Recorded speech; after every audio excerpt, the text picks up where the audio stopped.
All right, everybody. This is the Social Media Hangout Hangout on Air event. We're going live a few minutes here late. Sorry about that, but basically due to the usual sort of technical difficulties. In this case, Andrew leaving his computer unplugged when we were ready to go live and having power go down. Boo, Andrew. But I imagine he'll pick it up. So, okay. So, we have our esteemed panel here. Kristoffer Howes, Dustin Stout, Ben Fisher. Say hi, guys. Hi, guys. Can everyone hear me? We can hear you, Dustin. Yes. And we can see you finally. Okay, great. So we had a couple things that we... +1. You good. So we had a couple of things we wanted to talk about today, but we can wing this a bit too, guys, if we want, because to talk about. We do.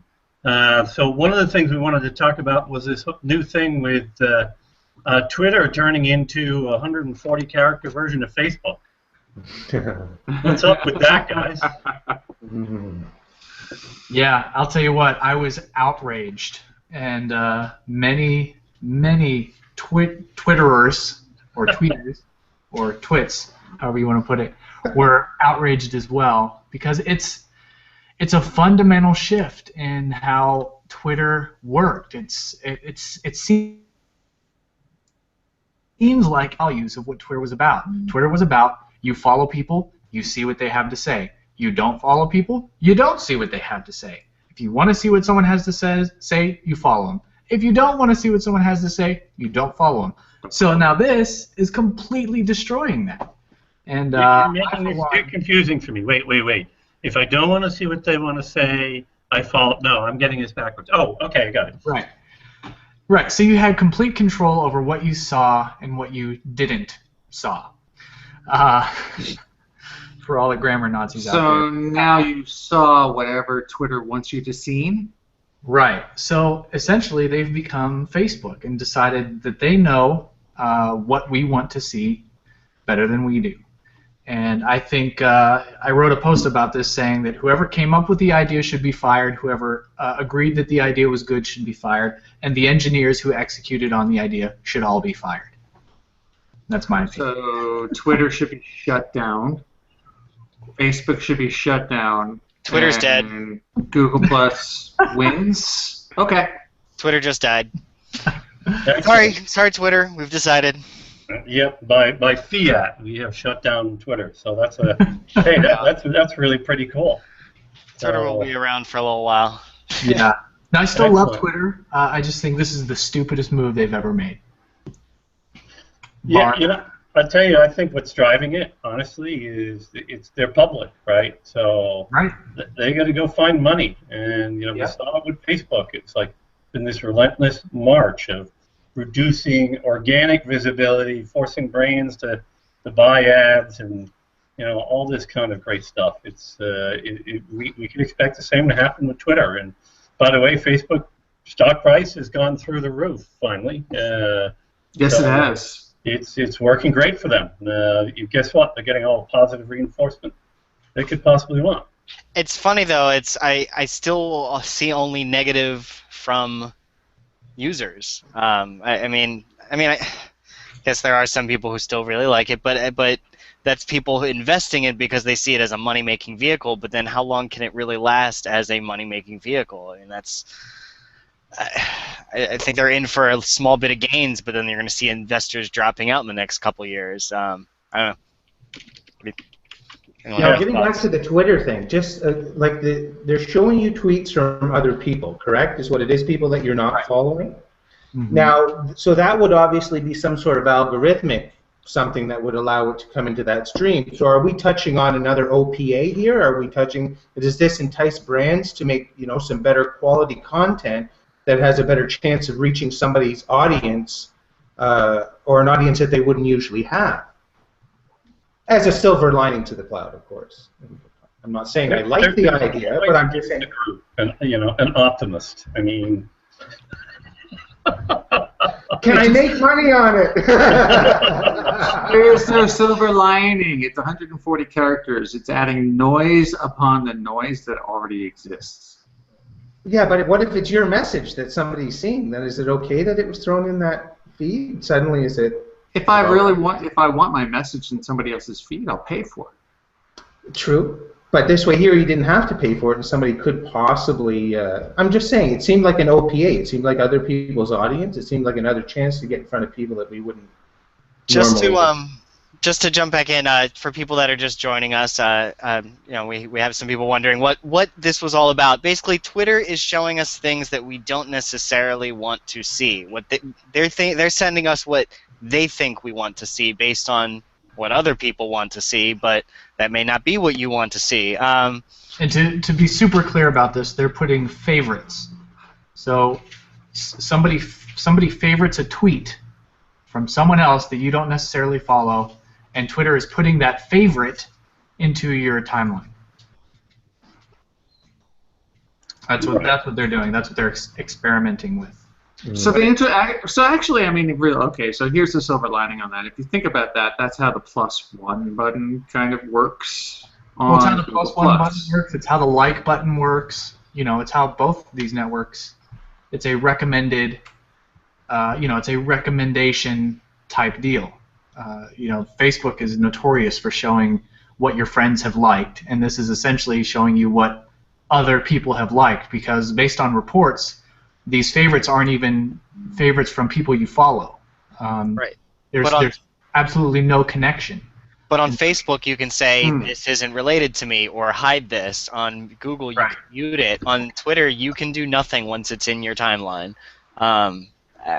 I don't like that. I mean, which I guess at the end of the day, presumes a connection. So when you're representing something or a business, let's say you're representing Kentucky Fried Chicken, but a favorited post gets into your timeline that's all about how KFC abuses chickens. I'm sorry, KFC. I don't know if you abuse chickens. I'm just pulling these random things out of random news pockets of my brain. But but you obviously don't want that in your timeline. What happens then? Can they sue Twitter for, I don't know. I think it brings problems, and you're right. I mean, it's just fire the guy, put it back, go into their hosting domain, reset it back to whatever it was a couple weeks ago, and be done with it.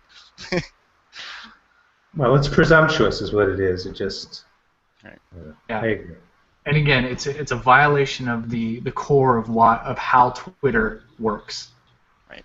And that's what people are. Well, I think they also have to be careful, right? Because if at the end of the day, the features and the functionality and the way connections work is identical as other social networks, and the only distinction you have left is that you have fewer characters.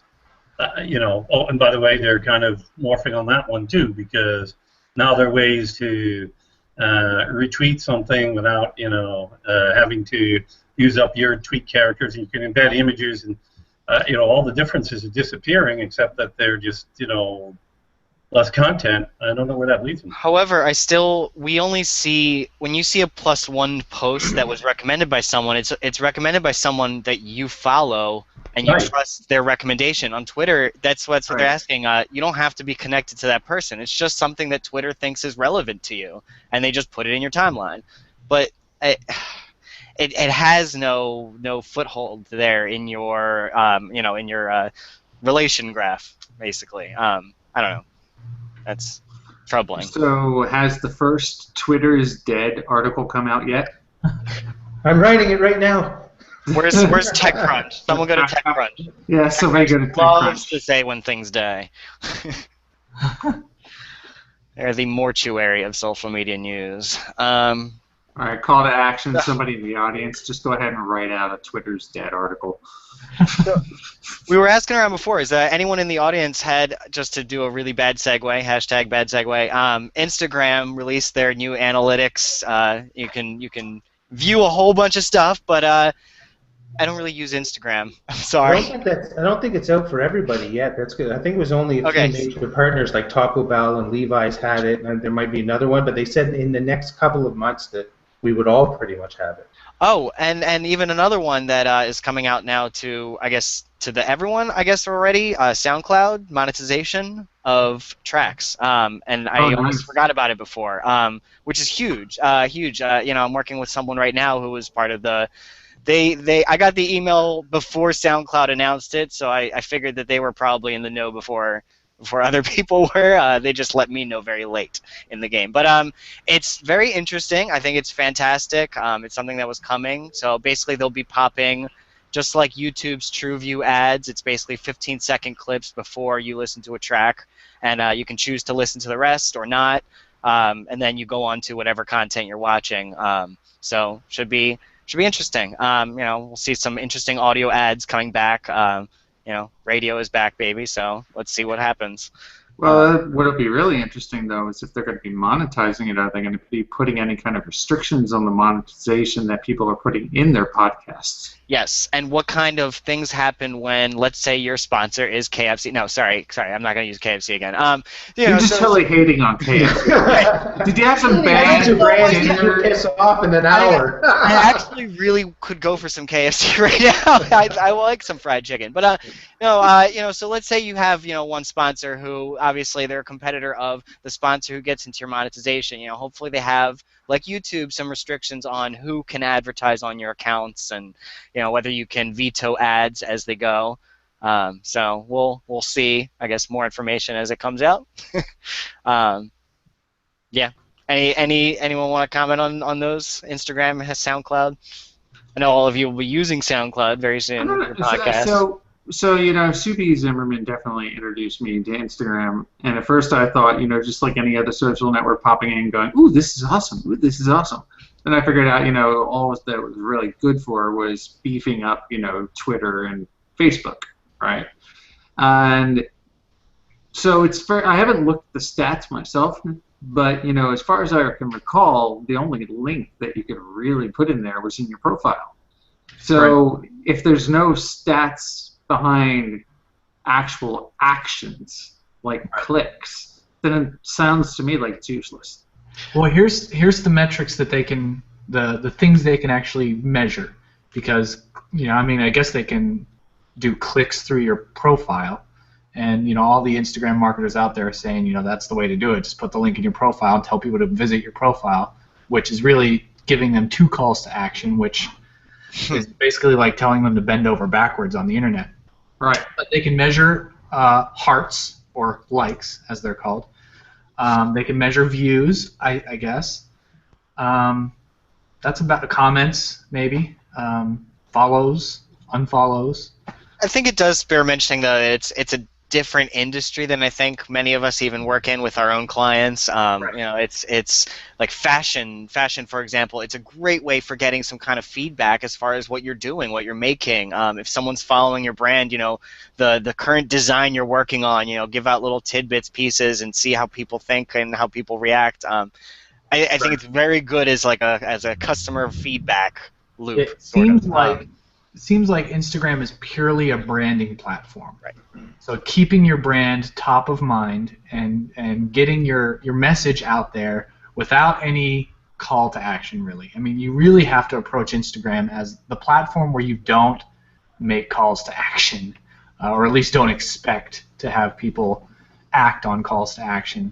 It's actually really interesting what you said about having like the double call to action. That's actually Instagram as a whole, because basically, so what you're saying is right. You just want them thinking about your brand. So when they do go over to Facebook or to the World Wide Web, that they go, yourwebsite.com. Right. So that's interesting. So it's the platform with no ROI. well, immeasurable ROI. Immeasurable. The analytics that they're giving you are going to be pretty valuable too, because it's not just the analytics. Like, it's important to know that it's not just on Instagram ads that you're getting it on. It's also for organic posts that you're going to get that information for. So here's an interesting segue. So it's kind of what I would find that's interesting about this is if you've got stats, right, and you've got a powerful Instagram account, and you do have a lot of followers, and now you can prove that when you put out something on Instagram that you get 10 million views, and there are 10 million unique views. Now somebody like Starbucks can seriously look at your account and say, you know what? I'd be willing to throw down $3,000, $4,000, $5,000 for you to go ahead and do a week-long campaign on Instagram, on your Instagram account for us. And, just go to Starbucks and do some quick things, some quick shots. Just like they did with, say, Vine, right? Which is a great little segue to our talking about Vine. Well, hold on. The other thing too is that Instagram, in the dashboard that you're going to get with those analytics, they're also going to give you a lot of that Facebook data too. A lot of the the demographical stuff that you can combine with that reach and stuff, because it's going to give you the age, like the demographic, and you're going to know based on that campaign what the success was within that tiny market. Now on to Vine. That's all I want to say. I just didn't want to leave without mentioning that. That's a great one, Chris. This is right. As we move on through networks that I don't use personally, Vine is next one. No, I actually really like Vine, and I have spent many a slightly intoxicated night scrolling through those things and laughing hysterically at some of the inane things that you see on Vine. But I have trouble pulling out the app when things are happening, like even Instagram and Vine. I'd rather do the thing that I'm doing, but trying to get a little better at it because I do want to share some of these things sometimes. So, but it's it's tough for me. But anyway, so who here does have experience with Vine pre upload days? Anyone? Well, I've done a few. Like you, I haven't used it much, but I have kept a close eye on it because I have a lot. My buddy Justin Wise is pretty big, really into Vine. But I never really got it. The audience there seems very young, just like Instagram. Very humor-oriented. The things that do well on Vine tend to be the more funny, kind of outrageous, immature type stuff, and that's great if you're targeting that audience. I've never really targeted that audience for my personal messages or any of my clients' messages. So I think it's interesting. I think it has a lot of potential. But now, before it was very, very difficult. In the article that I wrote about it, it was, pre-update, it was point, shoot, share. That was it. Yeah, that's all you could do, and it was very limiting, but there's a lot of creativity that you can, and innovation that happened within that. But now I think the floodgates are open. I think it's going to be a huge momentum, huge time of momentum for Vine and new Viners trying it out. Now that they have some real editing tools in there. So previously on Vine, I had about 6 seconds worth of experience. Not even a full Vine, right? How long is a Vine? 10 seconds? 6 seconds. It's 6 seconds. Oh, it's 6 seconds. Yeah. So I had 6 seconds. I did one Vine. Nice. Now I actually might revisit Vine. I've actually used Ocho more, but I don't have an iPhone anymore, so. But Mark is on Ocho. He uses Ocho. They're still in beta, I think. Yes, right? they are. I'm an early Ocho. And are you as well? Okay, nice. Yeah, oh, that's right. Your pool game. That's right. The billiards game. Seen around the with world. Matt Cutts. Yeah. Yes. Yeah, totally.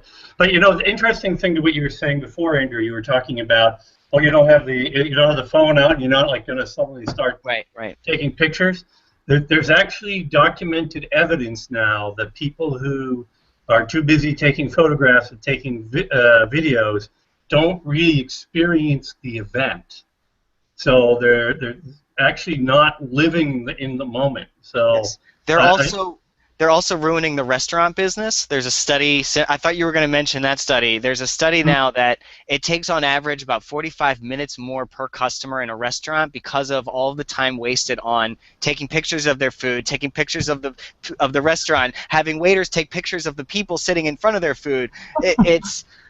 It's getting to a point now that it's unreal. So what basically the way it came through was this restaurant was getting horrible reviews on their business, and they were like, what's going on? We've been here for 50 years. We're a favorite. Our food, they knew it was good, and it wasn't like Kitchen Nightmares good. It was actually good.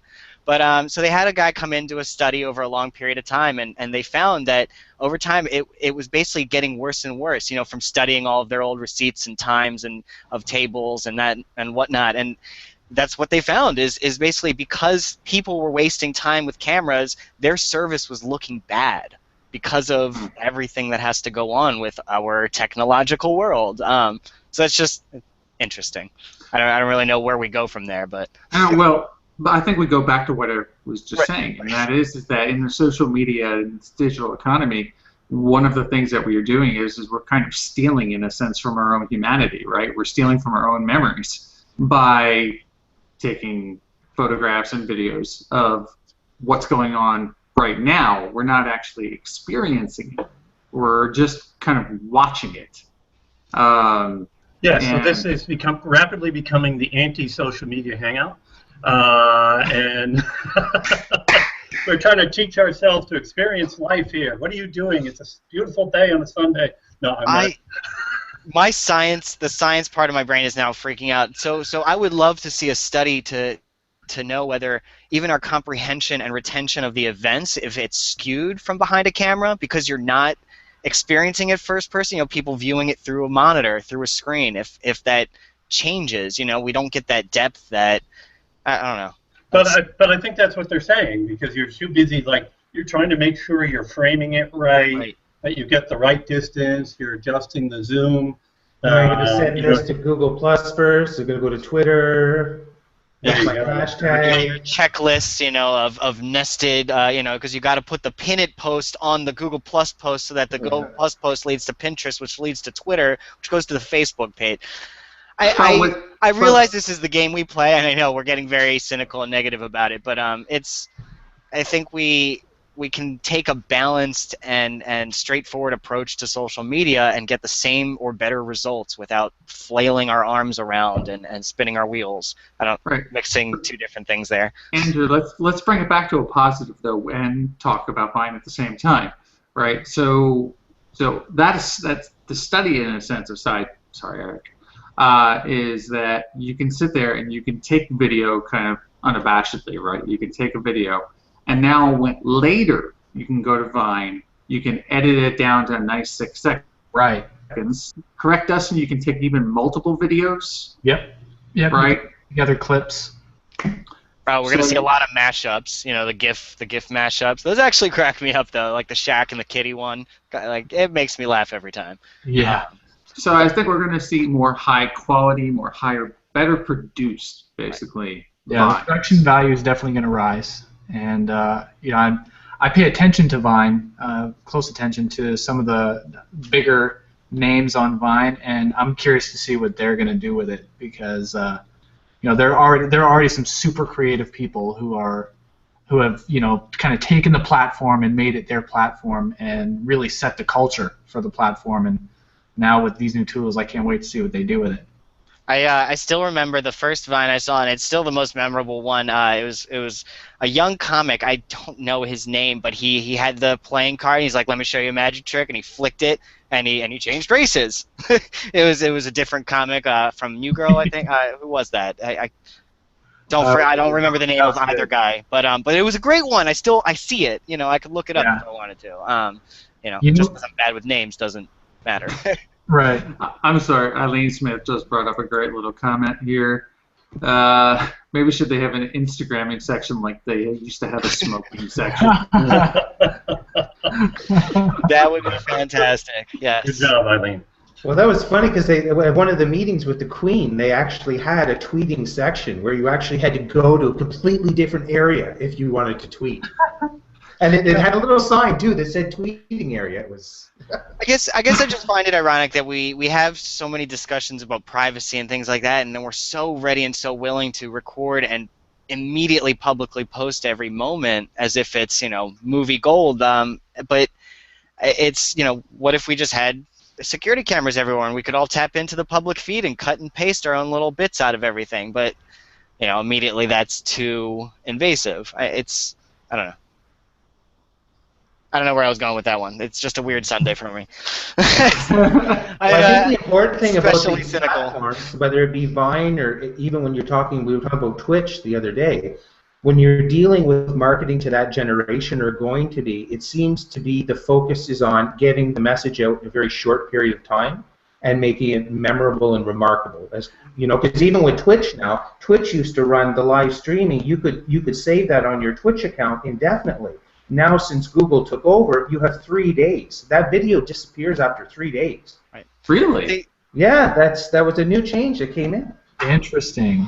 Yeah. That's why me and Chris work together at Wheel, because he reminds me it's also it's not marketing to me. That's the thing is Vine may not be, that's not my audience necessarily, but it doesn't mean I can't use it when we do need to target that audience. It's a tool just like any other, and it just has a different audience, different base. Right. So just because I don't like it doesn't mean it can't be useful to me. So See, Vine's easy as for much me. as I hate all kinds of kids, and I usually only have about 6 seconds of their attention. Hey, Eric, you can relate to that too, eh? You got kids. We got about 6 seconds. Pick that up. Flush the toilet. It's like Facebook. Everyone knows I hate Facebook, but I still use it. I'm not going to stop using it, at least not for the time being. So, Chris, you mentioned Twitch real quick. I don't know if anyone has been talking about this. I haven't heard anyone talking about it, but did everybody hear about Justin.tv? I heard something. Is that an offshoot of Dustin TV with Justin? Well, no. Have we discussed that before? I've had people asking that question. Justin.tv was a service much like Google Hangouts. It was a live streaming service. It was just like a Ustream or Livestream. Very simple, very easy to use. But Justin.tv was what started Twitch. Not many people know that. And now if you go to Justin.tv, it's being shown of Twitch. So that's an interesting little thing that happened that I didn't hear anybody talking about. Didn't know if you guys had heard about it at all. But Justin TV was kind of a big thing for a small segment of people, and they're the ones who started Twitch. Wow. Now they're disappearing. Yes. Now people won't ask me if Dustin.tv is the same thing as Justin. And if you're planning to take over the Hangouts on air, you're going to compete with Google on that, right, Dustin, and offer the next great new service. Yeah, I went there too, Andrew. So yeah, that'll never happen. Actually, in breaking news, Dustin.tv is getting acquired by Google via Twitch. So. Yeah, we're still negotiating the cost. It's in the $1 billion range. But we're still in negotiations. Oh, I hear the press is running. Now, I hear the press is running. We're thinking somewhere in the realm of $11 billion. Give us a Dr. Evil, Dustin. Time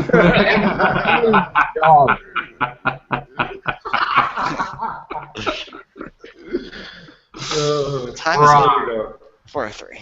Oh, we're not done yet, right? We only started at 3:30. So, fine. There you go. Hey, has any of you guys been using the new Twitter analytics at all? No. We don't use anything here, do we? We're terrible. Social media. What? Let's talk about all the tools that we know absolutely nothing about. Next up is. No, I mean it's interesting because supposedly there's a tremendous amount of new capability there. And, there is. No, I've been getting into Twitter actually. I'm very, very late to the game. I got in because of Twitter chats. Twitter chats I've been finding I've been having a very good time. They boil right down to the point. It's a great way of getting like a broad opinion of a lot of different people. So I don't know. But so Twitter analytics is a completely different subject. So bad segue. Go back to Eric. I'll tell you this. I had my first really interesting chat with somebody on Twitter the other day. It was after I launched the IMDb guide, how to get your Hangouts on IMDb.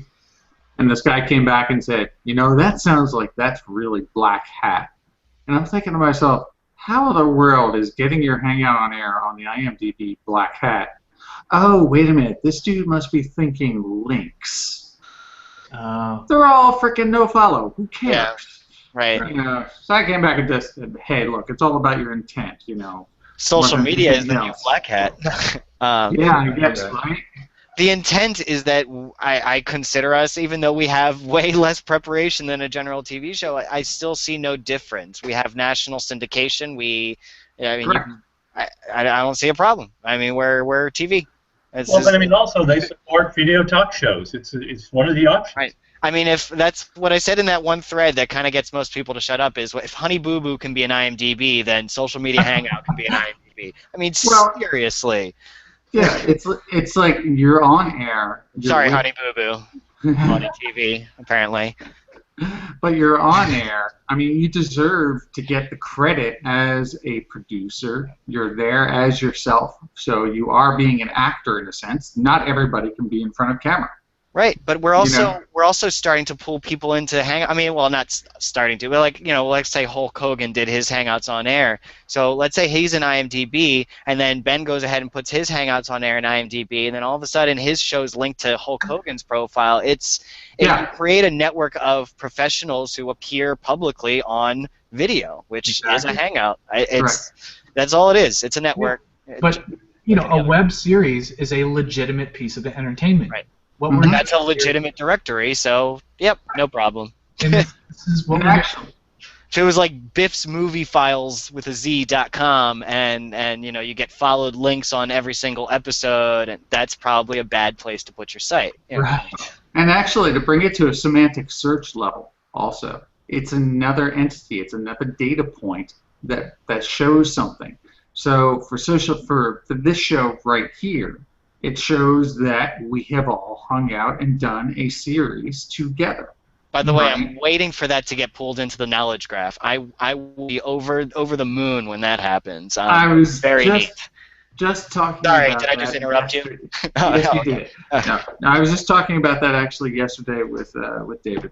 And the fact is that because with Freebase, you can tie your Google Plus profile to Freebase, which ties to the knowledge graph. Now, also within IMDb, you can put your Google Plus profile into the IMDb and relate that back to your entity. So if you take all that, like you were saying, now all of a sudden your Google Plus profile, Hulk Hogan's Google Plus profile, Eric Enge's, Kristoffer Howes Dustin's, bang, bang, bang, bang, bang. It's the IMDb, just like Wikipedia. It's going to, and actually, I believe it already is in the knowledge graph in one way or another. Right. And if and when author rank releases, that will have a major effect on that. I mean, when you're repeatedly showing up in shows with people that Google finds authoritative, they're going to go, oh shoot, maybe this guy's also authoritative, and start looking. You know, it's how it works. Exactly. I mean, it's just like people too. I mean, that's when people see you showing up on a show with someone like David Amerlin, they go, "Oh, well, maybe I should pay attention to this guy." I mean, it's no different. And to look at it as black hat, it's completely.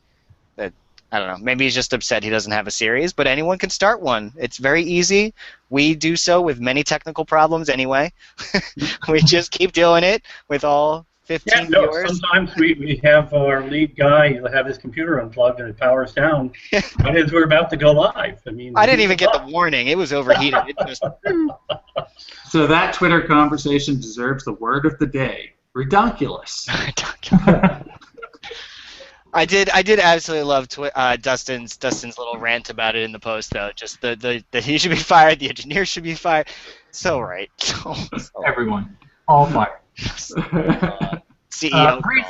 Yeah, I think we kind of breezed past Twitter Analytics, though. I have been looking at it just really quickly, and it is great to go in there and just get a snapshot of how your tweets are performing. I love that they opened it up to more than just your promoted tweets. And if anybody hasn't used Twitter cards yet, you need to be using Twitter cards. Does anybody in here use them? Yes. Absolutely. Yeah. Oh my gosh. I mean, when I found those a few weeks ago, I was in love. I made a one-click. In one click, you can have people subscribe to your newsletter or different calls to action. But I thought that was the coolest thing. But even just when you're syndicating your site, I mean, you're posting your site on there every single day from your Twitter account. So why not have every single one? You can either have a summary card, an image card, whatever you want. And when I saw it, it was one of those facepalm moments because I realized it was there for that long, and that was bad. But I went ahead and set it up on like 15 different businesses and profiles, of course, for everyone that obviously needed it. Yeah, so I'm a big fan of those. Here's a sample of what it looks like, by the way, just to give you an idea. Great. Yeah. How do you get to it, Eric? You evidently, I just went to twitter.com/analytics, and then it popped me back and redirected me to this URL because I was Yeah, logged you in. can. You just go to ads.twitter.com. Well, or just twitter.com/analytics also. Yeah, either way. Right back here. So. Oh, I see it. Analytics.twitter.com. Oh, yeah, that's weird. Mine says ads.twitter.com. Yeah, they might be pushing it out both ways, but Yeah, they are. It doesn't. They don't have a HT-access rewrite. evidently not. I've been teaching myself a lot recently. They can use some consulting from people on this call, but we'll teach them about that SEO stuff. You know. We'll teach them all about semantic relevance and how to create the perfect Google Plus post because they need it. Yeah, I'm sure that's top of mind over there. For sure. Polar bear. Kristen's talking about polar bear. What is polar bear? Polar bear allows you to share to multiple platforms, but she hasn't gotten it to work though. Well, then it attempts to allow you to share to multiple platforms. Really? I thought it was a drink with creme de cacao. Oh, but Kristen, I'll have to check out polar bear then. Drop a link, Kristen. Oh, she did to the page at least. Polarbearapp.com. Request an invite. Well, now that we just plugged them, yeah, sure. Why not? All right. Oh no, that could be a rip. I know. We will get a bunch of experts on there ready to tear it up if it's no good. So Yeah, just be ready. It's not just good. you've been warned, Polar Bear app. We are coming. Well, their homepage is sad, to say the least. I'm on it right now, but hey, they have 381,000 views. All right. I'll bite. I'll try it out. Don't want to actually look at view count. Now, I kind of forgot about it for a long time there. Speaking of things that are in beta, aren't we giving away some prizes here? Yeah. Yes. Is there anyone in the U.S.? Is there anyone who still has not been able to play with Google Domains? I mean, we might have just 2 people who want Google Domains in the audience. So perk up. Let us know in the comments if you want to. Google Domains beta, only good for U.S., United States. Sorry, guys, not our rule. It's Google's. We accidentally gave it to someone from the UK last time because I wasn't paying attention. So, U.S. only, please, because I can't tell when a country is different, apparently. Right. And also... His profile was so obvious. You got a country. Oh, well. Yeah, and also, if anyone in the audience is on Mac OS 10 or greater and wants a beta coin for the new Mailbox desktop app, we've got some, actually a handful of beta coins to give away. So if you're interested in that, go ahead and leave a comment. Did they contact you, Dustin, or how did you get the handful? Because you were looking for them the other day. Oh my gosh, it was a typical secret source we can't know about. It was a typical ask and ye shall receive. So I was sitting there for like 2 days, like, oh my gosh, I want one. Like I sent an email to Mailbox, kissing up to them, because I really do. I love their iPhone app. It's revolutionized my life. And Android. So I was waiting and waiting for months. I signed up months ago. I signed up for the beta invite for the desktop app, just waiting, and didn't get it. Sucked up, sent out an email, and they said, "Oh, you're on the list." Still didn't get one. So finally, I got so fed up. I was finally like, "Okay, I'm just gonna ask on Twitter and Google Plus and Facebook if anybody has beta coin invites to give away," and within to my great surprise, renewing my faith in the Twitter community, 3 people right away messaged me or replied to my tweet saying, "Hey, I've got a beta coin. You want it?" And I was like, "Yes." And I did right after I tweeted it, I also did a Twitter search, just Mailbox beta coin to see if anybody was giving them away, and sure enough, 3 people were as well. So I had 6 people offering me beta coins right away. Now, were the first 3 people, they were people you were already connected with, like they were following you, or was it just people that came across it? Because I'd be curious to know which one it was. Well, the first response was from someone that was following me, and then I sent a message to 2 people, and they responded, and then 2 other people who were following me responded, and then like later in the day, 2 more people. No, I was just asking. I was curious if if they were watching like a hashtag or something, or no, they were my fault. Looking for proof for hashtags. I don't know. I have not found any proof yet. So, Justin, for a couple of days, you are a mailbox beta key holder, hoarder. That's what you are. Yes, You're a hoarder. Yes. But now you're giving them away. So. I'm giving them all away because I did what every insane shiny object addict did is I signed up for an invite for every single email that I have, and so I finally got one for every one of those emails, and so I have like this stockpile now, and I just want to. By the way, since we have no fine print and no rules on how we were giving this away or winning or anything, I am totally giving one of the Google domains to Kristen because she deserves to get a Google domains. Yeah. Oh, yeah. Kristen, done. And plus, no one else is speaking up, so you are awesome, Kristen, and thank you for being here today. Yeah, and I guess no Mac OS X users speaking up yet. Crickets. I am buying a Mac so I can use the mailbox code. That's no, I actually, Dustin, but you actually pointed out to me way back when the mailbox app, and I'm a huge Gmail fan. I've been for years, and when I finally started using mailbox, man, I stopped. Right. I stopped. I can't use Gmail anymore. Hold the presses. Hold the presses. So what is so good about mailbox? Swipe. Swipe. Swipe. Oh my gosh. You can swipe in Gmail. Yeah, but it swipes better. I don't know. Dustin could say better, right? How does it swipe better? Well, here's the real thing. The swipes just okay. Number one thing that I love about Mailbox is the ability to snooze messages. So I'm a bit OCD. I don't know if anybody knows this, but I'm just a little bit OCD, and I really hate clutter. And so when I see messages in my inbox, if there's more than like 10, I'm having an anxiety attack almost. I need to get my inbox cleared. I need to get to that inbox 0. And sometimes there are messages in there that you don't need to answer for another week or another few days, or maybe you don't want to see this if you've ever had like clients that are emailing you constantly, a little bit too needy. Sometimes you just want to leave it till the end of the day. You're like Thursday. Mailbox, right. So Mailbox gives you the ability to snooze messages. You can swipe to the little snooze button, and you can tell that message when you want it to reappear in your inbox, and it'll disappear completely, and it'll come back right at the time or day that you choose. It has a bunch of presets, later today, which will bring it back in 3 hours, or this evening, or tomorrow morning, or this weekend, or next week, or a month from now. All these little presets, so you can completely clear out your inbox and just get super efficient with your inbox. And it is on Android. Wait a minute. I use it on Android. I smell something. Productivity. Productivity, exactly. But it's a very much a productivity app, and it's like a getting things done app almost. Like Yes, you could even send yourself emails and use it as a task list, for example. It's very good for something like that. But Gmail could usurp it by just adding some extra functionality. So email's paying attention. The other thing that I love about it, again being OCD and a designer, I love the UI.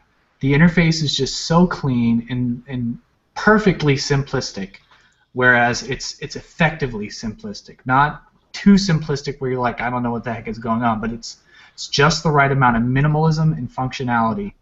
However, biggest attraction. It looks like I was just going to say Eileen Smith does have a Mac, so I think she'll get a T-shirt. Yeah, this is strictly for the Mailbox desktop app. The iPhone app has been readily available now for a while. And Android.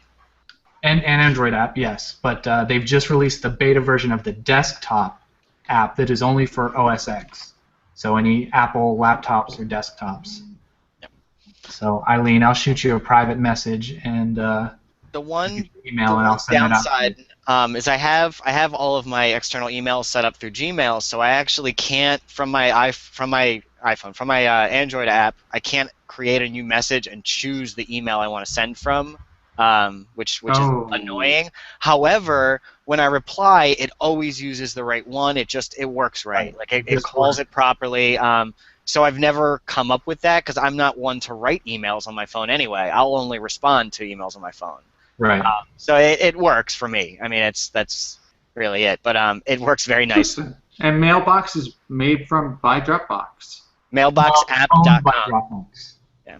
Yeah, Mailbox Dropbox started as compatible. its own and then was acquired by Dropbox. Yeah, so you can easily send to Dropbox. That's Dropbox like mail solution to compete with Gmail, basically. Installing. Nice. I'll check it out. Yeah, Yeah. you might be a convert. It works well. Like that's really, I mean, that's the only way to really describe it. It does the same stuff, it just works well. Yeah, it works better.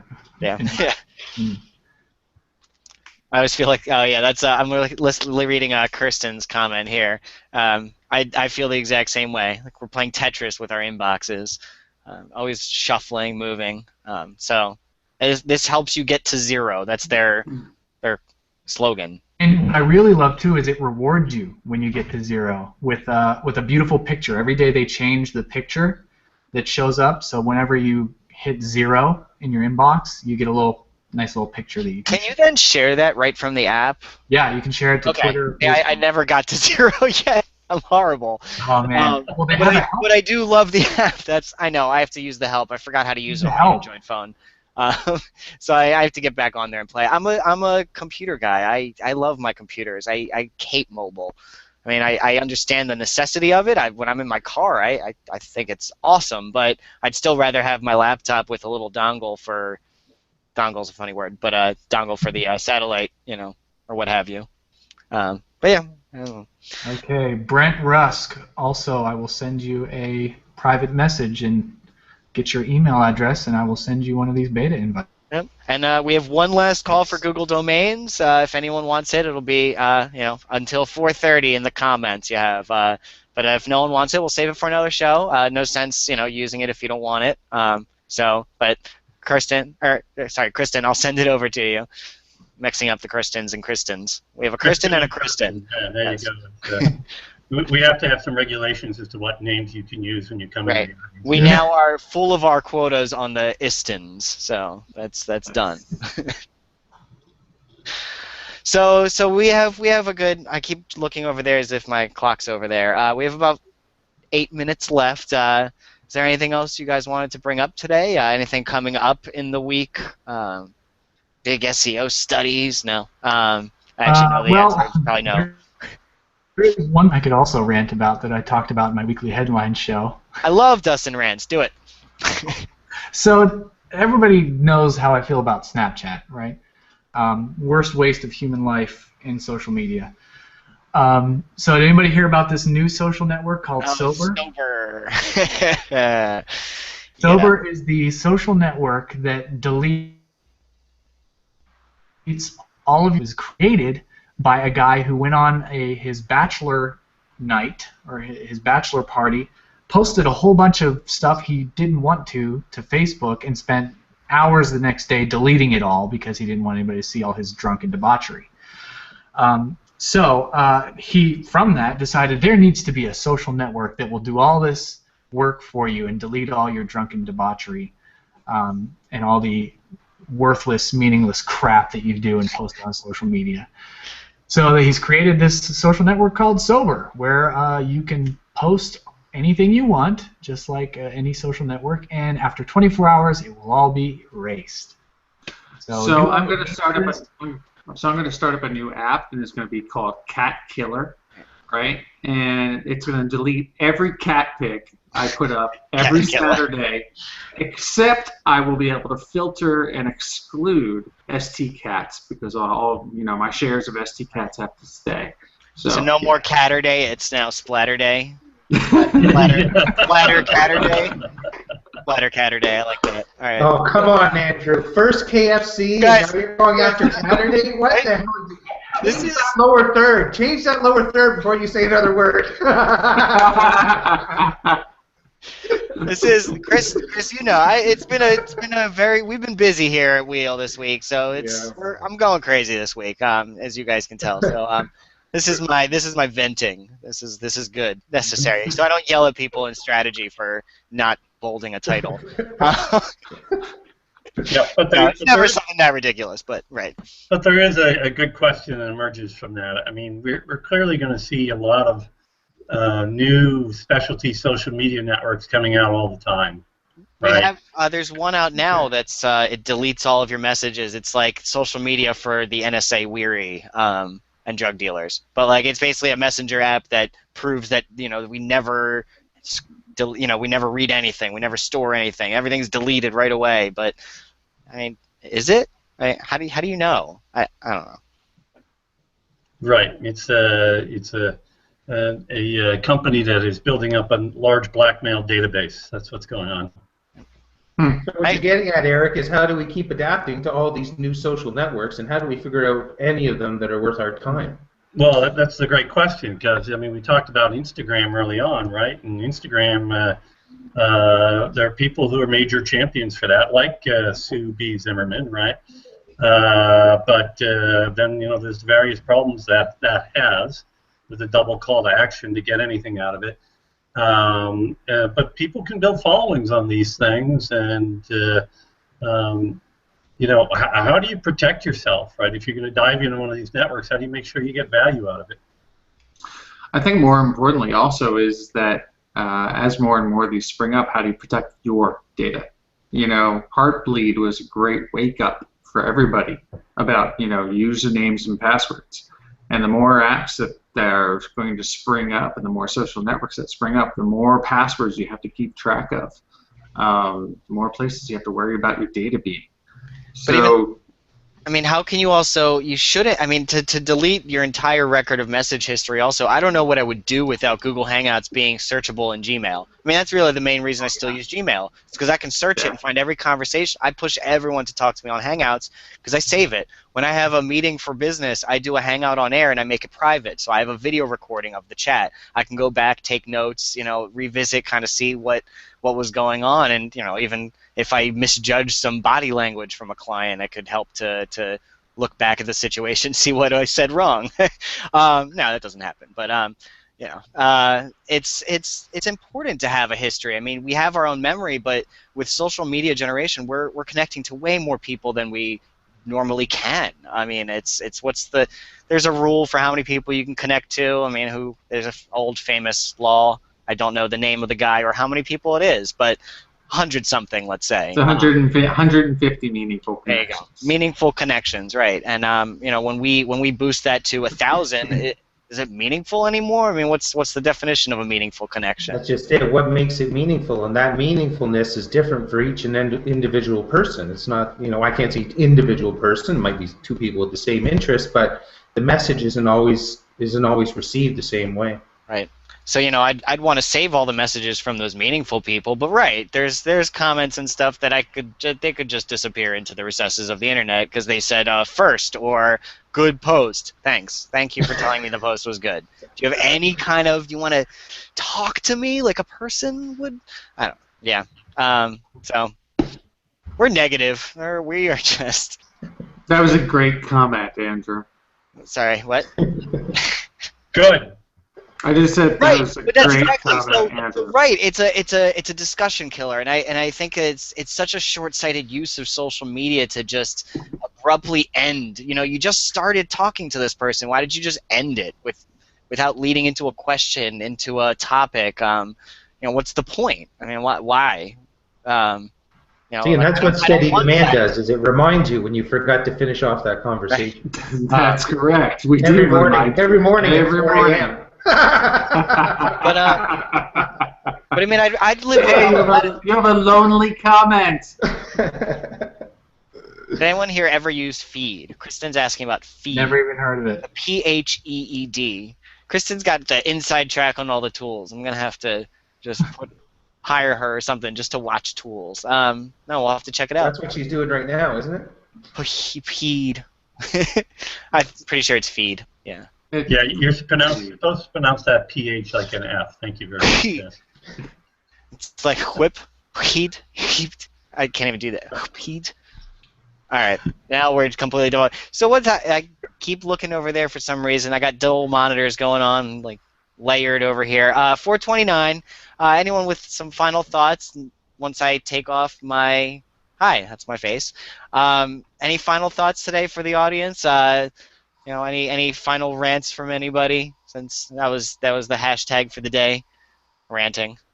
We like to rant. Yes. Just Well, everybody enjoy their Sunday. That's all I Yes. gotta say.